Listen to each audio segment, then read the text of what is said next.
y a des histoires que l'on aurait du mal à croire. Et pourtant, elles existent. Oh misère, encore une histoire qui tourne autour de du papier toilette. Un objet commun, bien utile, nous sommes d'accord. Direction les États-Unis et le Kent, plus précisément, où vit là-bas une jeune fille de 19 ans. Elle s'appelle Phoebe, ou Phobé. En tout cas, ça tombe bien, parce qu'elle est phobique. Ah, alors de quoi? Voilà, c'est une bonne question. Bah non, pas les araignées, non. Ah non, pas le sang non plus, non. Non, pas le sang des araignées, non.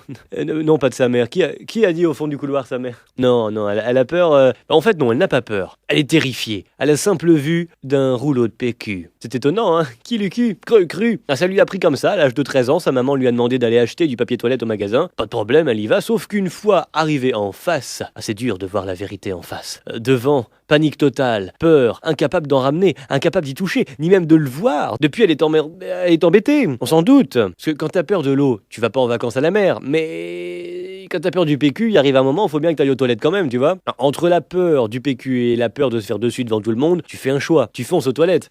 Bon, seulement comme t'as peur du PQ, tu te fais quand même dessus, mais au moins c'est pas devant tout le monde. Alors elle précise que dans les toilettes publiques, là ça va, parce que le PQ est généralement caché, ça va dans une coque en métal. Mais quand je lis ça, moi je me dis, il arrive à un moment où il faut bien que le papier, elle le prenne dans ses mains, elle le sorte de cette coque en métal pour s'essuyer. À moins, alors après, de se positionner dans des postures d'équilibriste, le derrière en l'air pour s'essuyer le popotin avec le moindre bout de feuille qui sortirait de la coque en métal, mais là, c'est un coup à finir au trou. Enfin, pas arrêter, on se comprend.